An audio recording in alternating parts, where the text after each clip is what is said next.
ચાણસ્માના ગરમોડા ગામે શાળાના લાભાર્થે સન્માન સમારોહ યોજાયો। ચાણસ્મા તાલુકાના ગરમોડા ગામે આવેલ ગાયત્રી વિદ્યાલયના ફરીથી નવીનીકરણ સાથે આધુનિક ભણતર અને હોસ્ટેલના લાભાર્થે એક સન્માન સમારોહનું આયોજન ગુજરાત જનકલ્યાણ ટ્રસ્ટ અને ગુજરાત સર્વે સેવા ફાઉન્ડેશન તેમજ સમસ્ત ગરમોડા ગામ દ્વારા આયોજન કરવામાં આવ્યું હતું, જ્યાં મોટી સંખ્યામાં સર્વ સમાજના લોકો અને રાજકીય આગેવાનો તથા સંતો ઉપસ્થિત રહ્યા હતા। ચાણસ્મા તાલુકાના ગરમોડા ગામે 37 વર્ષ પહેલા મંજૂર થયેલ ગાયત્રી વિદ્યાલયને ફરીથી ધબકતી કરવા માટે જનકલ્યાણ ટ્રસ્ટ અને ગુજરાત સર્વે સેવા ફાઉન્ડેશન દ્વારા બીડું ઝડપાયું છે।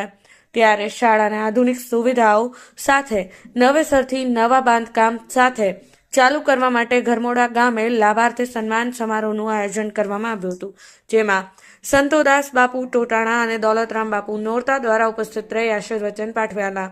ત્યારે રાજકીય આગેવાનો, ચાણસ્મા ધારાસભ્ય અને પૂર્વ કેબિનેટ મંત્રી દિલીપજી ઠાકોર સહિત ભાજપ અને કોંગ્રેસ પક્ષના આગેવાનો ઉપસ્થિત રહ્યા હતા। તેમજ કોમેડી કિંગ ચેતન કાકા સહિતના કલાકારોએ પણ નાટક સ્વરૂપે વ્યસન મુક્તિ અને અભ્યાસ પર ભાર મૂક્યો હતો। ત્યારે સમગ્ર કાર્યક્રમની દીપ પ્રાગટ્ય કરી શરૂઆત કરવામાં આવી હતી। ત્યારબાદ ચાણસ્મા મહાનુભાવોનું સ્વાગત સન્માન કરવામાં આવ્યું હતું ને બાળાઓ દ્વારા સ્વાગત ગીત રજૂ કરવામાં આવ્યું હતું। આ પ્રસંગે પૂર્વ કેબિનેટ મંત્રી દિલીપજી ઠાકોરે જણાવ્યું હતું કે દેશમાં શિક્ષણ વગર દરેક મહેનત નકામી છે। અત્યારે આધુનિક યુગ ચાલી રહ્યો છે, ત્યારે ભણતર વગર બધું જ નકામું છે। ભણતર એ સરકારી નોકરી નહીં પરંતુ ખેતી અને પશુપાલન માટે પણ ઉપયોગી છે। યોજાયેલ કાર્યક્રમમાં બંને પૂર્વ કેબિનેટ મંત્રી દિલીપજી ઠાકોર, ધારાસભ્ય ચાણસ્મા સોમાજી ઠાકોર, પ્રિન્સ ઠાકોર, વિષ્ણુજી ઠાકોર, અભિજીતસિંહ બારડ, જતીનપુરી બાપુ ઉપસ્થિત રહ્યા હતા। પ્રવીણભાઈ સથવારા, પાટણ એક્સપ્રેસ, ચાણ। આજે તારીખ 21/12/2024 શનિવારના રોજ ગાયત્રી વિદ્યાલય ધર્મોડાના પ્રાંગણમાં સત્કાર સમારોહનું આયોજન કરવામાં આવ્યું। સંતો, મહંતો અને નામી અનામી જેવા નેતાઓ, મોટા ગજાના નેતાઓ પણ ઉપસ્થિત રહ્યા અને મોટી સંખ્યામાં જનમેદની ઉપસ્થિત રહી વિદ્યાર્થીઓમાં સંસ્કારો અને જ્ઞાનનું સિંચન થાય એ હેતુથી અને આ મકાનનો જીર્ણોદ્ધાર થાય, એનો વિકાસ થાય એટલા માટે આ કાર્યક્રમ કરવામાં આવ્યો।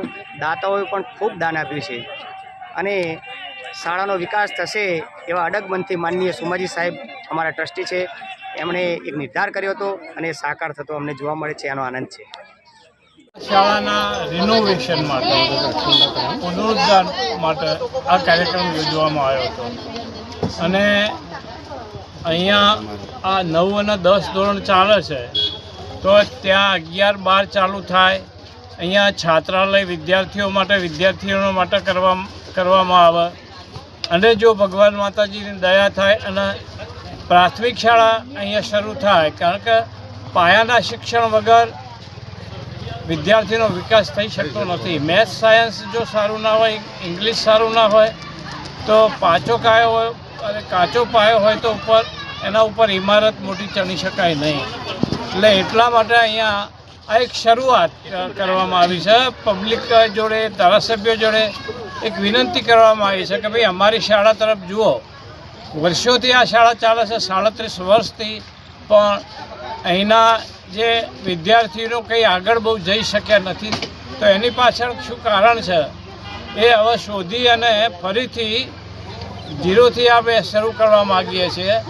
વિદ્યાર્થીઓ માટે ટ્રેનિંગ સેન્ટર, 10-12 પાસ નાપાસ વિદ્યાર્થીઓ હોય એને શારીરિક ટ્રેનિંગ આપવા માટેનું એક સેન્ટર, એ સિવાય જે પરીક્ષાઓ, સ્પર્ધાત્મક પરીક્ષાઓ છે, લેખિત પરીક્ષાઓ છે, એમાં પણ વિદ્યાર્થીઓને માર્ગદર્શન આપવું, કોચિંગ આપવું, જેથી છોકરાઓ આગળ વધી શકે।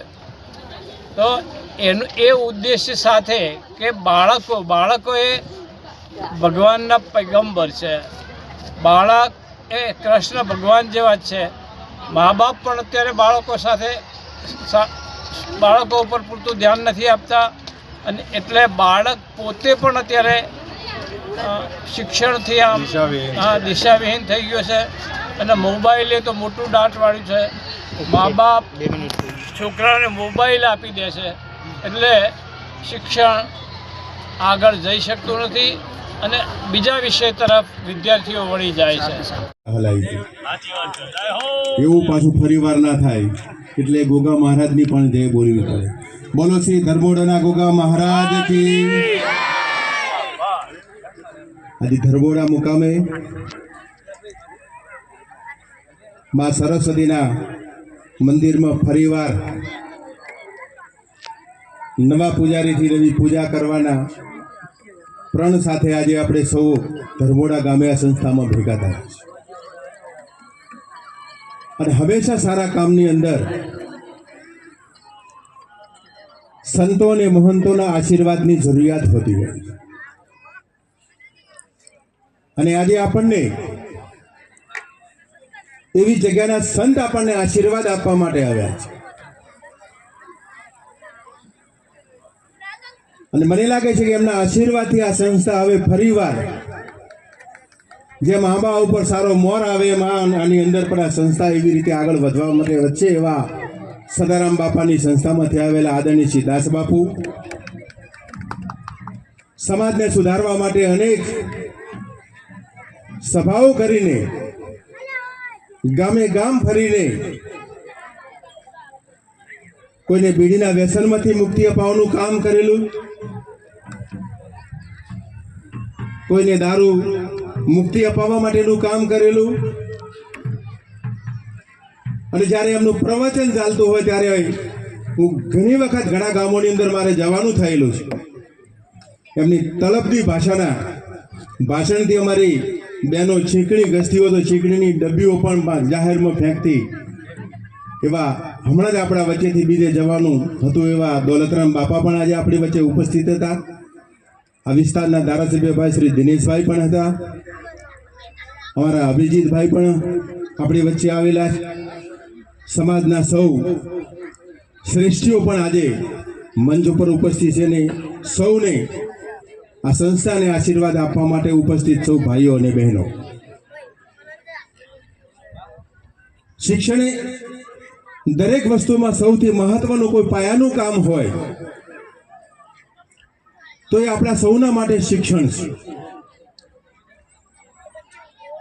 અને જેના ઘરની અંદર કઈ દીકરી કે દીકરો ભણેલી નહીં હોય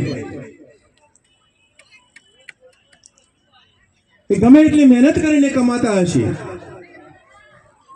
પરંતુ દીકરા કે દીકરીને જો શિક્ષણ નહીં આપેલું હોય તો તમારી મહેનત કરેલું કોઈ પણ મહેનત કરીને કમાયેલું કોઈ પણ કામનું નથી.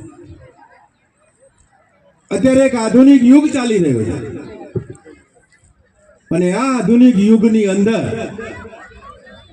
ડગલે અને પગલે ભણવાની જરૂરિયાત ઊભી થાય છે. ભણતર માત્ર સરકારી નોકરી માટે નથી. આજે તમારે ખેતી કરવી હોય તો ભણતર વગર તમે ખેતી નથી કરી શકો. તમારે પશુપાલનનો વ્યવસાય કરવો હોય તો તમે ભણતર વગર તમે પશુપાલનનો વ્યવસાય નહીં કરી શકો. કારણ કે ડિજિટલ યુગ આવ્યો છે. આજે ખેતરમાં હોય અને પાકની અંદર કોઈ રોગ આવ્યો હોય તો ક્યાંક શોધવા જવું પડતું હતું. ગ્રામ સેવકોને પહેલા શોધવા પડતા હતા. અત્યારે તમારા હાથની અંદર મોબાઈલ હોય, જો તમે ભણેલા હોય તો મારે આ પાકમાં મુસીબત છે તો ઘડીના છઠ્ઠા ભાગમાં તમે એનો ઉપાય તમે મેળવી શકો. એટલા માટે ભણતરની જરૂરિયાત ઊભી થઈ. સરકાર પણ અનેક પ્રયાસો કરી રહી છે. રોજગારી મળે એના માટે ભણતરની જરૂરિયાત છે. આ રાજ્યની અંદર અનેક ઉદ્યોગો આવે છે. ઉદ્યોગોની અંદર કામ કરવું હોય તો આપણે ટેકનિકલ જ્ઞાન મેળવવું પડશે. હું એટલા માટે આપણે સૌ એવા વિસ્તારમાં બેઠેલા છે, બક્ષીપંથ વિસ્તારમાંથી આવીએ છીએ. આપણને જાજી સમજણ પડતી નથી. ચૂંટણીના છેલ્લા દિવસોની અંદર કોક આવીને ભરમાઈ જાય એટલે ભરમાવાનું કામ આપણે કરીએ છીએ. પરંતુ આ યુગની અંદર ભણતરની જરૂરિયાત છે, ટેકનિકલ શિક્ષણની જરૂરિયાત છે. સારી ક્વોલિટી વાળું જે અભ્યાસ કરશે એને કોઈ સારી જગ્યાએ નોકરી મળશે. પણ કોઈ 10મું ધોરણ ભણેલા હોય, માંડ 11મું પાસ કર્યું હોય, 12મું પાસ કરેલું હોય, એવા લોકોને જો ટેકનિકલ જ્ઞાન મળે તો આ રાજ્યની અંદર અનેક રોજગારીઓના સ્ત્રોત આવેલા છે. ઘણા લોકો વાત કરતા છે કે ગુજરાતમાં બેરોજગારીનો દર મોટો છે. કોરોના કાળ આવ્યો ને ત્યારે ખબર પડી કે ગુજરાતના કોઈ પણ યુવાનને બહારથી અહીંયા ગુજરાતમાં લાવવો નથી પડ્યો અને ગુજરાતમાં બીજા રાજ્યના લોકો રોજગારી મેળવવા આવતા હતા. એ વખતે અમે 22 લાખ રેકોર્ડ ઉપર બીજા રાજ્યના લોકોને ગુજરાતમાંથી બહાર મોકલવા પડ્યા. એટલે એટલા લોકોને રોજગારી ગુજરાત બહારના લોકોને પણ આપી રહી અને એટલા માટે આઈટીઆઈ કોલેજો બનાવવી પડે.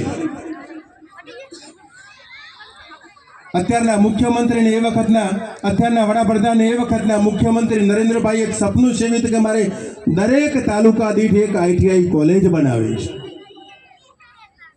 અમે પણ નરેન્દ્રભાઈના સપનાને આગળ વધારતા હતા. 252 તાલુકાઓ આપણા ત્યાં આવેલા છે.